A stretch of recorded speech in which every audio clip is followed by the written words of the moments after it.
O profeta Elias. A história sobre o profeta Elias, Eliahu, em hebraico, é fascinante e único. Diferentemente de Isaías e Ezequiel, Elias não deixou um livro com suas profecias. Em vez disso, sua história é uma saga poderosa narrada nos livros dos reis. 1 Reis, 17-2, Reis 2. Na tradição judaica, Elias é mais do que um profeta histórico.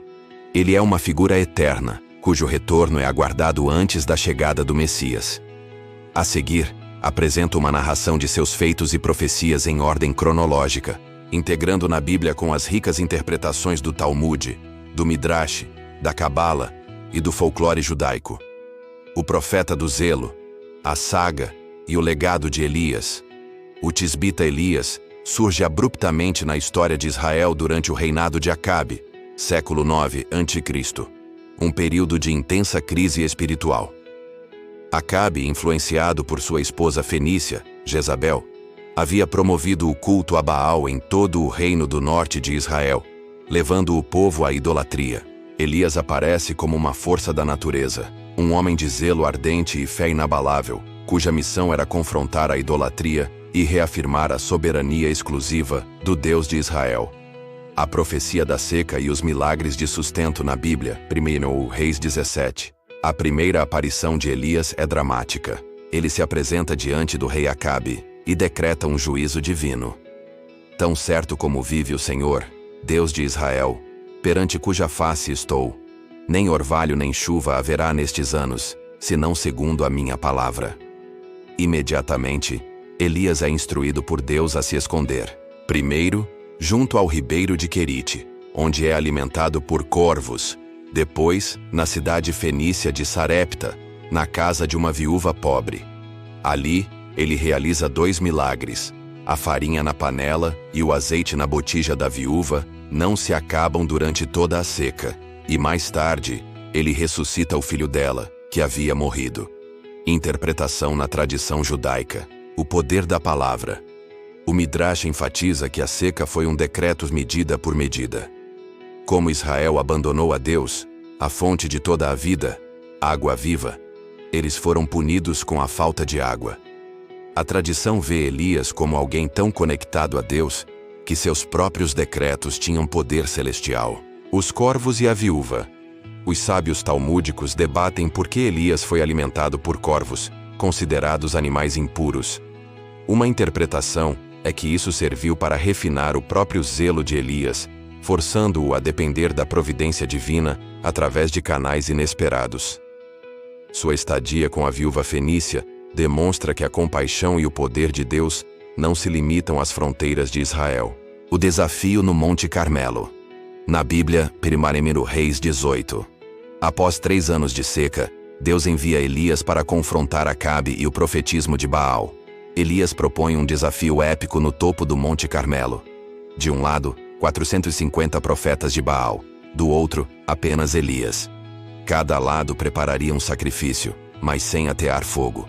O Deus que responder com fogo, esse é o verdadeiro Deus. Os profetas de Baal clamam, dançam e se autoflagelam por horas, sem resposta. Então Elias reconstrói o altar do Senhor, derrama 12 cântaros de água sobre o sacrifício e a lenha, para tornar o milagre inegável, e faz uma oração simples e poderosa. Imediatamente, caiu o fogo do Senhor, e consumiu o holocausto, e a lenha, e as pedras, e o pó, e ainda lambeu a água que estava no rego. Diante disso, o povo se prostra e declara: O Senhor é Deus, o Senhor é Deus. Elias então ordena a execução dos profetas de Baal, e em seguida, anuncia o fim da seca, que chega com uma chuva torrencial. Interpretação na tradição judaica. Este é o evento central da vida de Elias, celebrado como a vitória definitiva do monoteísmo sobre o paganismo.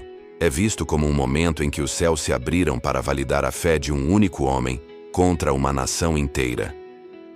A tradição oral acrescenta detalhes dramáticos, descrevendo como os anjos ajudaram a reunir o povo e como o fogo do altar tinha uma natureza divina, consumindo até mesmo a pedra e a água. O encontro com Deus no Monte Horebe. Na Bíblia, 1 Reis 19. Apesar de sua vitória espetacular, Elias foge para o deserto ao ser ameaçado de morte por Jezabel. Em profundo desespero, ele pede a Deus que lhe tire a vida. Um anjo o conforta e o fortalece para uma jornada de 40 dias até o Monte Horebe, Sinai, o mesmo lugar onde Moisés recebeu a Torá. Ali, Elias busca uma nova revelação. Deus o instrui a sair da caverna e esperar por sua passagem. Acontece um vento forte, um terremoto e um fogo, mas a narrativa enfatiza que o Senhor não estava em nenhuma dessas manifestações de poder. Depois do fogo, veio uma voz mansa e delicada, ou um som de puro silêncio. Ao ouvi-la, Elias cobre o rosto e compreende que Deus se manifesta não apenas no zelo impetuoso, mas também na quietude. Deus então lhe dá novas missões e lhe revela que ele não está sozinho. Conservei em Israel 7.000, todos os joelhos que não se dobraram a Baal. Interpretação na tradição judaica. Este episódio é visto como um momento de reeducação para o próprio Elias. Seu zelo era puro, mas precisava ser temperado. A voz mansa e delicada ensinou-lhe, e a toda a tradição judaica, que o poder divino reside mais na sutileza e na persistência do que na confrontação explosiva. É um contraponto teológico ao espetáculo do Monte Carmelo. A profecia contra Acabe, na vinha de Nabote. Na Bíblia, 1 Reis 21. O rei Acabe cobiça a vinha de um homem chamado Nabote, que se recusa a vendê-la. Jezabel, então, conspira para que Nabote seja falsamente acusado de blasfêmia e apedrejado até a morte, permitindo que Acabe tome posse da vinha. Elias é enviado por Deus para confrontar Acabe no local do crime. Ali, ele profere um dos mais terríveis juízos da Bíblia.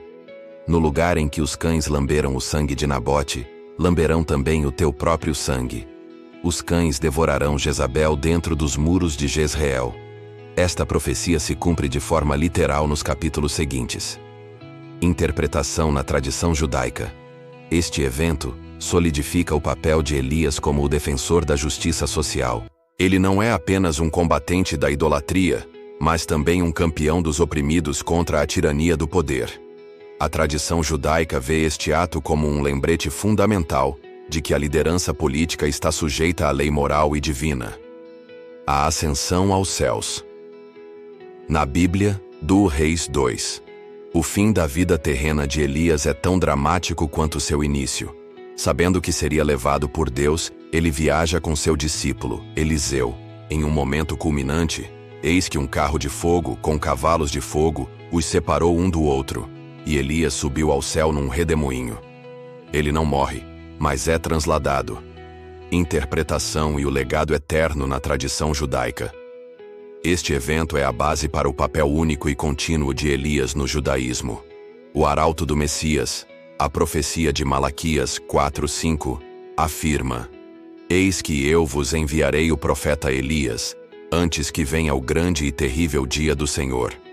Por isso, Elias é aguardado como o precursor que anunciará a chegada da era messiânica. Em cada seder de Pessac, Páscoa judaica, um cálice de vinho, o cálice de Elias, é reservado para ele, e a porta é aberta na esperança de sua chegada. O solucionador de disputas. No Talmud, quando os rabinos se deparam com uma disputa legal ou textual impossível de resolver, eles frequentemente concluem com a palavra teiku, um acrônimo que significa Tishbi, Yetaretz, Kushiot, Vibayot. O tisbita, Elias, resolverá as dificuldades e os problemas. Acredita-se que, ao retornar, ele esclarecerá todas as dúvidas da Torá. O protetor e visitante.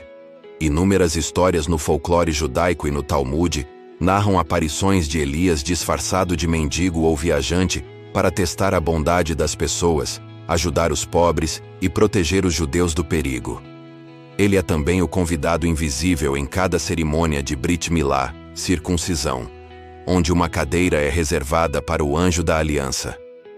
Elias, portanto, transcende sua existência histórica. Ele é o profeta do zelo, o combatente da idolatria, o defensor da justiça e, acima de tudo, a figura eterna da esperança judaica, o mensageiro imortal que um dia retornará para anunciar a redenção final.